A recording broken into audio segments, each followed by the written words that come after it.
ये देखते हैं कि अवसर लागत की आलोचनाएं किन किन बिंदुओं के आधार पर की जा सकती हैं। आलोचना की अगर हम बात करें तो सबसे पहले हम देखते हैं कि अवसर लागत विशिष्ट साधनों पर लागू नहीं होता। जैसे कि हमने देखा कि अवसर लागत जो है वो किसी वैकल्पिक प्रयोग को दर्शाता है कि कोई व्यक्ति एक व्यवसाय में काम ना करके दूसरे में जाता है तो वो अपेक्षा करता है कि उतनी न्यूनतम मजदूरी या उतनी न्यूनतम आय उसको हो जितनी कि उसको पहले के व्यवसाय में होती थी। तो जो विशिष्ट साधन होते हैं, यानी कि कुछ साधन ऐसे होते हैं जिनका वैकल्पिक प्रयोग संभव ही नहीं होता, उनको कहीं एक ही जगह पर काम करना उनके लिए जरूरी हो जाता है, तो वहां पर ये जो अवसर लागत की बात आती है ये लागू नहीं हो पाती। दूसरी अगर हम बात करें तो उत्पादन के साधनों की जो सभी इकाइयां हैं वो एक समान नहीं होती। ये भी एक आलोचनात्मक बिंदु हो सकता है कि उत्पादन में हम जिन साधनों का प्रयोग करते हैं जैसे भूमि, श्रम, पूंजी, संगठन और साहस, इसके बारे में हमने पहले भी देखा कि अपने आप में ये सभी चीजें महत्वपूर्ण हैं, इनको एक दूसरे से रिप्लेस नहीं किया जा सकता। तो इस प्रत्येक साधन के लिए जो अवसर लागत होती है वो अलग अलग होती है। वैसे ही हम बात करें तो यहाँ पर जब अवसर लागत की बात आती है तो एक धारणा, एक मान्यता बना दी जाती है कि बाजार में पूर्ण प्रतियोगिता है, लेकिन वास्तव में हमेशा पूर्ण प्रतियोगिता की दशा रहे ऐसा असंभव है या ऐसा मान लेना गलत है। वैसे ही हम कह सकते हैं कि साधन जो होते हैं वो सभी साधन ऐसे नहीं होते जो पूर्ण रूप से गतिशील हैं। जैसे अगर हम भूमि की बात करें तो हम ये नहीं कह सकते कि भूमि को हम यहाँ से उठा के दूसरी जगह ले जाएं और वहां जाके हम उत्पादन करें तो हमको बहुत अच्छा लाभ प्राप्त होगा। तो बहुत सारे मशीनें भी ऐसी होती हैं जो खदानों की अगर हम बात करें तो वो जिस स्थान पे है वहीं पे होगा, मछली पालन की अगर हम बात करें तो जहाँ पे हम कर रहे हैं वहीं पे होगा। तो बहुत सारे उद्योग ऐसे होते हैं और उनमें बहुत सारे साधन भी ऐसे लगे रहते हैं जो गतिशील नहीं होते। तो यहाँ पर भी अगर अवसर की बात करें कि दूसरी जगह वो होते तो उस अवसर पर उनको क्या लाभ मिलता या क्या उनकी आय होती, इस आधार पर औसत लागत को कैलकुलेट करना कहीं ना कहीं मुश्किल होता है। अब अगर हम बात करें अवसर लागत के महत्व की तो सबसे पहले हम देखते हैं कि अवसर लागत जो है वो एक जो उत्पादन का साधन है उसको न्यूनतम पुरस्कार, मतलब कम से कम उसकी योग्यता के अनुसार या उसकी कार्य क्षमता के अनुसार उसको जो मिलना चाहिए, उसकी जो आय होनी चाहिए वो दिलाता है, वो देने के लिए कहता है। दूसरे इसके महत्व की हम बात करें तो ये उत्पादन लागत में परिवर्तन को भी बताता है, क्योंकि जब हम साधनों में परिवर्तन करते हैं तो जाहिर सी बात है कि उत्पादन लागत भी परिवर्तित हो जाता है।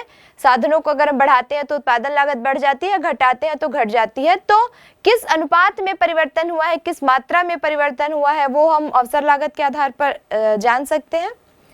ठीक उसी तरह यह कह सकते हैं कि जो अवसर लागत की जो सिद्धांत है का जो ये जो बात करते हैं हम, ये कहीं ना कहीं एक आधुनिक विचारधारा है, एक नवीन अवधारणा है जो देखा जाए तो एक मानवीय अवधारणा भी हम इसको कह सकते हैं, क्योंकि ये हमेशा बात करता है कि जो भी श्रमिक हैं या जो भी उत्पादन के साधन हैं उनको कम से कम उनकी योग्यता का पुरस्कार न्यूनतम जो उनको मिलना चाहिए, जितनी उनकी योग्यता है या जितनी उनकी कार्य क्षमता है उतना अवश्य दिया जाना चाहिए। वैसे अगर हम बात करें तो मूल्य निर्धारण में भी ये महत्वपूर्ण बिंदु निभाता है। इस अध्याय के प्रारंभ में ही हमने देखा कि कहीं ना कहीं जब हम मांग और पूर्ति की बात करते हैं तो दोनों का ही प्रभाव कीमत निर्धारण पर होता है। तो मूल्य निर्धारण में भी जब हम किसी वस्तु का मूल्य निर्धारण करते हैं तो हम लागत की बात जरूर करते हैं। हम ये देखते हैं कि लागत जो आई है वस्तु को बनाने में उसमें हम अपना प्रॉफिट यानी कि लाभ जोड़कर फिर हम उस वस्तु का मूल्य निर्धारित करते हैं। तो अवसर लागत भी कहीं ना कहीं मूल्य निर्धारण में सहायक होती है। अब हम देखते हैं लागत विश्लेषण जो है वो अल्पकाल में किस तरह की जाती है। अल्पकाल में अगर हम लागत विश्लेषण की बात करते हैं तो हम देखते हैं कि यहाँ पर हम इसको दो भागों में बांटकर इसका अध्ययन करेंगे। एक तो स्थिर लागत और दूसरी परिवर्तनशील लागत। पहले भी हमने देखा है कि जो स्थिर लागत है उसका संबंध एक काफी लंबे समय से हम कह सकते हैं कि दीर्घकाल में होने वाला परिवर्तन वो होता है, लेकिन परिवर्तनशील लागत जो होती है वो अल्पकाल के लिए होती है। अब हम ये कह सकते हैं कि स्थिर लागत यानी उन संपत्ति, उन वस्तु, उन साधनों की लागत होती है जिनमें परिवर्तन थोड़े से या कम समय में, अल्पकाल में संभव नहीं हो पाता। यानी अगर उन स्थिर साधनों में परिवर्तन करना है तो काफ़ी समय चाहिए होता है, कम से कम इतना समय चाहिए होता है कि जितने भी स्थिर साधन हैं, जैसे पूंजी है, भूमि है, भवन है, मशीनें हैं, इन सब में परिवर्तन लाया जा सके। यानी कहने का मतलब पूरा का पूरा पैमाना ही परिवर्तित कर दिया जाए, इतना लंबा समय हमको चाहिए होता है। तो जब हम इन साधनों में परिवर्तन करते हैं, जो स्थायी साधन जो होते हैं उत्पादन के, उनमें जब हम परिवर्तन करते हैं तो वो वहां पर जो लागत आती है वो स्थिर लागत है। दूसरी, अगर हम परिवर्तनशील लागत की बात करें तो हम देखते हैं कि बहुत सारे साधनों को जब हम स्टॉप कर देते हैं, कुछ भी उसमें चेंज नहीं करते, लेकिन किसी एक साधन को हम चेंज करते हैं। जैसे कि हमने इसके पहले देखा कि उत्पादन के सभी साधनों को स्थायी रख के हमने श्रम यानी कि श्रमिकों की मात्रा में परिवर्तन किया था। तो यहाँ पर कुछ साधन हम मान लेते हैं कि ऐसे हैं जो परिवर्तित किए जा सकते हैं अल्पकाल में, बाकी अन्य साधनों को छोड़कर। तो अल्पकाल में क्योंकि हम कुछ ही साधनों को परिवर्तित कर सकते हैं, यानी कि यहाँ पर परिवर्तनशील अनुपातों का नियम लागू होता है, और जिन साधनों में हम यहाँ पर परिवर्तन कर सकते हैं वे अल्पकाल के परिवर्तनशील साधन होते हैं। तो कुल मिलाकर हम देख रहे थे कि लागत की अवधारणा, अल्पकाल में लागत विश्लेषण क्या है। तो इस वर्गीकरण के आधार पर हम कह सकते हैं कि स्थिर लागत और परिवर्तनशील लागत जो है, इन दोनों के योग को हम कुल लागत कह सकते हैं। अब जैसे कि हमने देखा स्थिर और परिवर्तनशील लागत को हमने अलग अलग करके देखा, अब हम देखते हैं कि वास्तव में स्थिर लागत क्या है। स्थिर लागत को हम पूरक लागत भी कहते हैं। अब हम ये देखते हैं कि इसके अंतर्गत कौन कौन से बिंदु हैं, कौन कौन सी चीजें इसके अंतर्गत स्पष्ट की जा सकती हैं। तो सबसे पहली बात इसमें ये आती है कि इसमें जो व्यय, जिन व्ययों को शामिल किया जाता है वो स्थायी साधनों पर किया जाने वाला व्यय होता है, जिन्हें हम कहते हैं कि वो हमारे फर्म की स्थायी संपत्तियां हैं। जैसे हम मशीनों पर व्यय करते हैं, बहुत सारे मशीनों उपकरणों का प्रयोग हम करते हैं अपने प्लांट में, अपने व्यवसाय में, तो उन मशीनों पर हम जो व्यय करते हैं, या हम भूमि या भवन पर जो व्यय करते हैं, इस प्रकार की हम स्थायी संपत्तियों पर ही इस प्रकार के व्यय को या स्थिर व्यय को हम करते हैं। दूसरा, हम इसको ऐसे भी समझ सकते हैं कि ये ऐसी संपत्तियां होती हैं जिन्हें हम अल्पकाल में बढ़ा या घटा नहीं सकते। जैसे कि इसके पहले भी हमने देखा, ये स्थायी संपत्तियां होती हैं, इनके मूल्य में अगर हमको वृद्धि करनी है तो हमको बहुत ज़्यादा पैसे की ज़रूरत होती है, और इतने सीमित समय में हम उसको अरेंज नहीं कर सकते हैं। इसलिए ये माना जाता है कि स्थायी संपत्तियां, जो स्थिर संपत्तियां हैं, उनमें अगर परिवर्तन करना हो तो हमको दीर्घकाल की आवश्यकता होगी। यानी कि हम ये कह सकते हैं कि अल्पकाल में इसमें परिवर्तन करना संभव नहीं है। तीसरी, हम इसके अंदर एक बिंदु देखते हैं कि ये उत्पादन के सभी स्तरों पर सामान्य रहते हैं। यानी कि अगर आप उत्पादन को बढ़ा दें या उत्पादन को घटा दें, तो आप वहां पर कच्चे माल में परिवर्तन करेंगे या श्रमिकों की संख्या में परिवर्तन करेंगे, लेकिन मशीनों की संख्या या भूमि या भवन की जो स्थिति है वो वैसी की वैसी रहती है, यानी कि सभी स्तर पर समान रहती है। एक सबसे महत्वपूर्ण बिंदु जो इसमें निकल कर आता है वो ये है कि अगर उत्पादन की मात्रा में परिवर्तन हो भी जाता है तो भी इसमें परिवर्तन नहीं होता है। यानी मान लीजिए कि अगर उत्पादन किसी समय अवधि में शून्य हो गया तो भी ये जो स्थिर संपत्तियों पर जो व्यय किए जाते हैं वो एज इट इज रहते हैं, वैसे के वैसे रहते हैं, उसमें किसी प्रकार की कमी नहीं आ पाती। उत्पादन शून्य भी मिल रहा है तो भी इनमें किया जाने वाला व्यय वैसा ही रहता है, जैसे कि हमने इसके पहले कुछ टेबल में देखा। आगे आने वाले जो टेबल और ग्राफ है उनमें हम फिर से देखेंगे कि किस प्रकार उत्पादन के शून्य हो जाने पर भी ये जो स्थायी संपत्तियों की लागत रहती है, स्थिर लागत जो रहती है, वो यथावत बनी रहती है। इस स्थिर लागत को हम प्रोफेसर बेन और प्रोफेसर बेनहम की परिभाषा से और अधिक अच्छे से स्पष्ट रूप से समझेंगे। आइए देखते हैं प्रोफेसर बेनहम और प्रोफेसर बेन की परिभाषा। प्रोफेसर बेनहम के अनुसार एक फर्म की स्थिर लागत वह लागत है जो उत्पादन की मात्रा के अनुसार परिवर्तित नहीं होती। प्रोफेसर बेन के शब्दों में स्थिर लागत वह लागत है जिसकी कुल राशि अल्पकाल में उत्पादन की मात्रा में परिवर्तन होने पर भी पूर्णतया अपरिवर्तित रहती है। तो आपने देखा कि दोनों ही अर्थशास्त्रियों का लगभग एक जैसा है मत है, दोनों ही मानते हैं कि जो स्थिर लागत जो होती है वो उत्पादन की मात्रा में परिवर्तन के साथ साथ स्थिर रहती है। किसी भी समय में उत्पादन की मात्रा में बढ़ोतरी या कमी या शून्य हो जाने पर भी इसमें बहुत ज्यादा परिवर्तन या न के बराबर परिवर्तन देखने को मिलता है। इन दोनों ही परिभाषाओं से स्पष्ट होता है कि किसी भी समय में चाहे उत्पादन की मात्रा बढ़ा दिया जाए या कम कर दिया जाए, या कई बार हम देखते हैं इस टेबल में कि उत्पादन की मात्रा शून्य हो गई है, तो भी हम देखते हैं कि स्थिर लागत में किसी भी प्रकार का कोई परिवर्तन नहीं आया है। अब आइए देखते हैं कि स्थिर लागत में वो कौन कौन सी लागतें हैं जो इसके अंतर्गत शामिल होती हैं। सबसे पहले हम बात करें जो हमारी स्थायी संपत्तियां हैं, यानी कि जैसे हमने भवन या भूमि मान लिया, तो भूमि के लिए हम जो लगान दे रहे हैं या भवन के लिए हम जो किराया दे रहे हैं, ये हमारी स्थिर लागत हुई। दूसरा, बहुत सारी स्थायी पूंजियां हैं हमारे पास, जैसे बड़ी बड़ी मशीनें हैं या मोटर व्हीकल्स हैं हमारे बड़े, उन पे जो हम खर्च करते हैं, ये भी हमारी स्थायी संपत्तियां हुई। इन पे जो हम खर्च किए वो सारी स्थायी लागत के अंतर्गत आ जाती है। उसी तरह दीर्घकालीन ऋण पर ब्याज जो होता है वो भी स्थायी लागतों के अंतर्गत आता है। बहुत लंबे समय के लिए, लंबी समयावधि के लिए हमने जो ऋण लिया हुआ है, उत्पादन में बीच में अगर किसी प्रकार का कोई परिवर्तन भी होता है तो जो लोन आपने लिया है उसका ब्याज तो हमको यथावत पहले जैसे पे करना ही पड़ेगा, तो ये भी स्थिर लागतों के अंतर्गत ही आता है। अब अगर हम बात करें कि बीमा शुल्क की या मशीनों की घिसावट की, तो ये जो व्यय होते हैं, हालांकि छोटे मोटे व्यय होते हैं, लेकिन लंबे समय तक हमको ये करने पड़ते हैं। अपने प्लांट के लिए अगर हमने बीमा करवाया हुआ है या मशीनों की घिसावट के लिए हमने कोई कोष बनाकर रखा हुआ है, तो उत्पादन की मात्रा कुछ भी हो, कम हो या ज़्यादा हो, कोई फर्क नहीं पड़ता। ये ऐसे व्यय हैं जो हमेशा लगातार चलते रहते हैं। अब ये तो थी स्थिर लागतों की बात। अब क्योंकि कुल लागत में परिवर्तनशील लागतें भी शामिल हैं, तो आइए देखते हैं कि क्या है परिवर्तनशील लागत।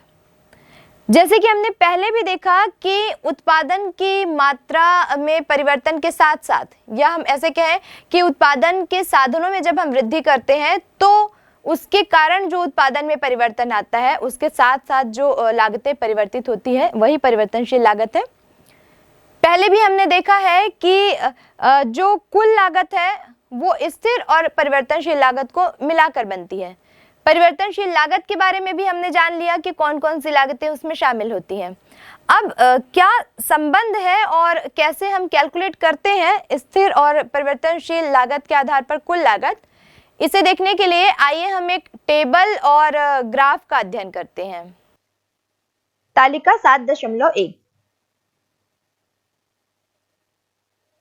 अल्पकालीन परिवर्तनशील लागत में जो लागतें शामिल होती हैं और उसके आधार पर जब हम कुल लागत, स्थिर लागत और परिवर्तनशील लागत निकालते हैं, तो उसके लिए हम एक तालिका का निर्माण करते हैं।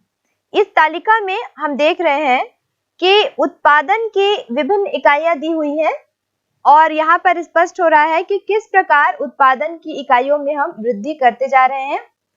साथ में स्थिर लागत, परिवर्तनशील लागत और कुल लागत, ये सारी जानकारी यहाँ पर दी हुई है। हम देखते हैं कि जब हम उत्पादन की इकाइयों में कोई परिवर्तन नहीं करते थे, यानी कि वो शून्य थी, तो स्थिर लागत 500 थी, परिवर्तनशील लागत शून्य थी क्योंकि किसी प्रकार का कोई परिवर्तन नहीं किया गया, और वहां पर कुल लागत 500 थी।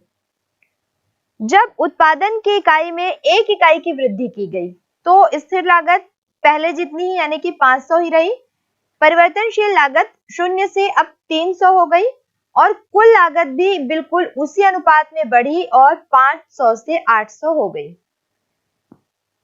तीसरी दशा में जबकि उत्पादन की इकाई 1 से बढ़ाकर 2 कर दी गई, चूंकि स्थिर लागत में किसी प्रकार का कोई परिवर्तन नहीं होता है इसलिए वो 500 ही रहेगी। परिवर्तनशील लागत 300 से बढ़कर 400 हो गई और ठीक इसी अनुपात में कुल लागत भी 800 से बढ़कर 900 हो गई। उत्पादन की इकाई में और वृद्धि करने पर यानी कि 3 इकाई का प्रयोग करने पर स्थिर लागत में कोई परिवर्तन नहीं हुआ। परिवर्तनशील लागत पहले जहां पे 400 थी, अब वो बढ़कर 450 हो गई, और कुल लागत ठीक उसी अनुपात में 900 से बढ़कर 950 हो गई। इस पूरे टेबल में हम देख रहे हैं कि उत्पादन की इकाइयों में उत्तरोत्तर वृद्धि करती जा रहे हैं, जैसे 4 से 5, फिर 6, 7, 8, 9 और 10। यहाँ पर स्थिर लागत में किसी प्रकार का कोई परिवर्तन नहीं हो रहा है, जबकि परिवर्तनशील लागत बढ़ती जा रही है, और परिवर्तनशील लागत के अनुपात में ही कुल लागत में भी वृद्धि होती जा रही है। कुल मिलाकर इस तालिका से हम यह बात स्पष्ट कर सकते हैं कि कुल स्थिर लागत यानी कि टीएफसी, टोटल फिक्स कॉस्ट, उत्पादन के सभी स्तरों पर स्थिर ही है। जब उत्पादन की मात्रा शून्य है तो भी ये स्थिर है, यानी कि पहले के समान 500 ही है, यानी कि इसका उत्पादन की मात्रा से कोई संबंध नहीं है, ये अपने आप में पूर्णतः स्वतंत्र है।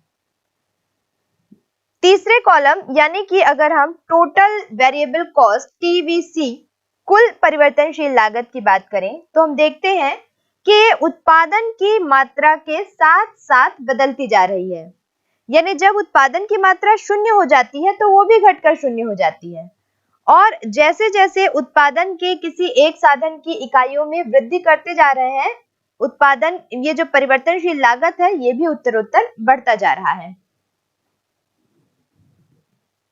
अगर हम कुल लागत की बात करें तो यहां पर हम देखते हैं कि इसमें भी परिवर्तन ठीक उसी अनुपात में हो रहा है जिस प्रकार परिवर्तन कुल परिवर्तनशील लागत में हो रहा है।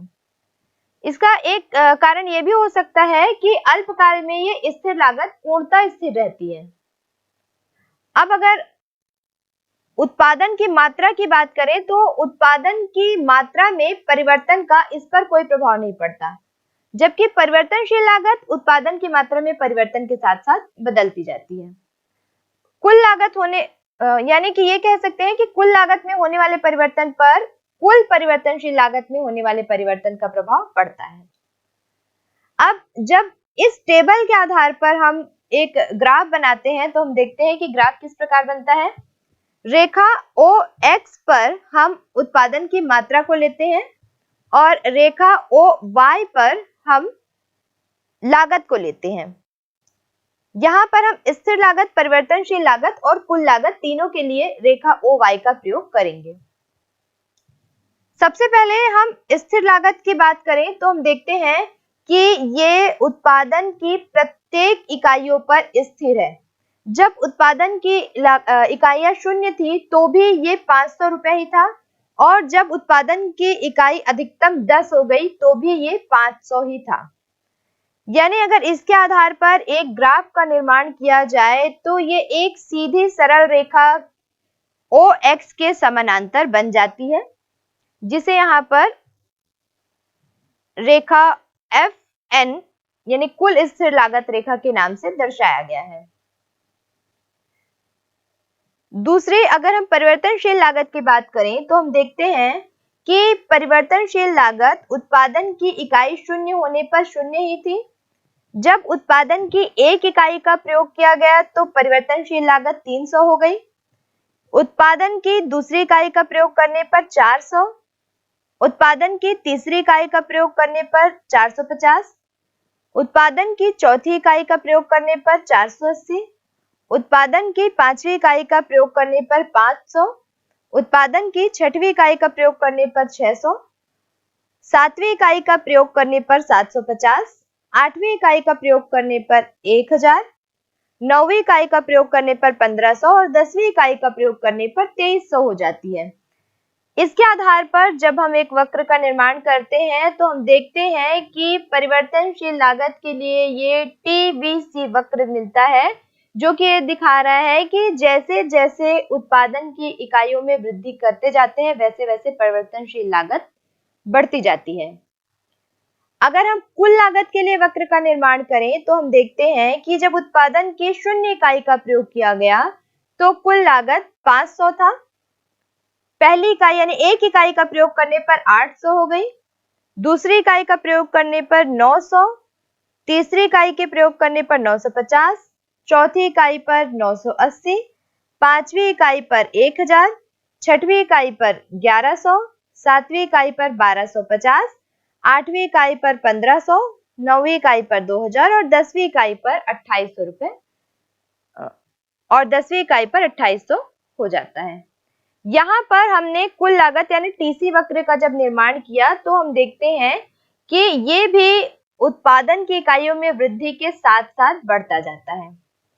साथ में यहाँ पर ये भी देखने को मिल रहा है कि इस पूरे रेखा चित्र में रेखा टीएफसी फर्म की कुल स्थिर लागत को दिखाती है। अब क्योंकि कुल स्थिर लागत स्थिर है, किसी प्रकार का कोई परिवर्तन नहीं हुआ है, इसलिए वो एक क्षैतिज सरल रेखा है। यहाँ कुल स्थिर लागत y अक्ष पर F बिंदु के आधार रेखा x के समानांतर खींच दी गई है। इसका एक अर्थ यह भी हो सकता है कि फर्म का उत्पादन शून्य हो जाता है तो भी फर्म को अल्पकाल में स्थिर लागत तो वहन करना ही पड़ता है।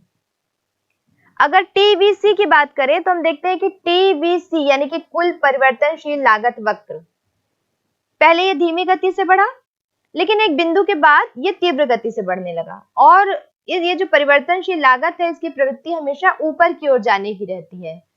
वास्तव में ये ऐसा इसलिए होता है, ये रेखा हमको बताती है कि उत्पादन में वृद्धि के साथ साथ परिवर्तनशील लागत भी बढ़ गया। अब कुल परिवर्तनशील लागत वक्र जो है वो मूल बिंदु से बढ़ने से प्रारंभ होता है। इसका अर्थ यह है कि अगर अल्पकाल में फर्म का उत्पादन शून्य हो जाता है तो परिवर्तनशील लागत भी शून्य हो जाती है। टीसी वक्र की हम बात करें तो देखते हैं कि टीसी कुल लागत वक्र है। इस रेखा को परिवर्तनशील और स्थिर लागत दोनों को जोड़कर खींचा गया है। कुल लागत वक्र मूल बिंदु से प्रारंभ ना होकर हम देख रहे हैं यहाँ पे कि एफ बिंदु से ये प्रारंभ हुआ है। इसका एक कारण ये भी है कि अल्पकाल में फर्म के द्वारा उत्पादन नहीं भी किया जाता तो भी कुल स्थिर लागत जो है, कुछ लागतें ऐसी है जो फर्म को वहन करनी ही पड़ती हैं।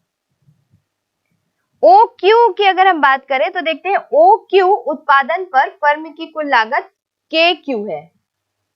इसमें एल क्यू कुल स्थिर लागत है और के एल कुल परिवर्तनशील लागत है।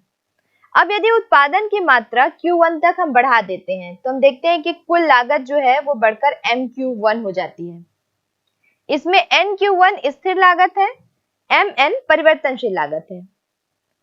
इस पूरे रेखा चित्र से यह स्पष्ट हो जाता है कि उत्पादन की मात्रा बढ़ाने पर कुल लागत तो पहले जैसे बनी रहती है, यानी कि LQ बराबर NQ1, लेकिन परिवर्तनशील लागत यानी कि KL जो है वो बढ़कर MN हो जाता है।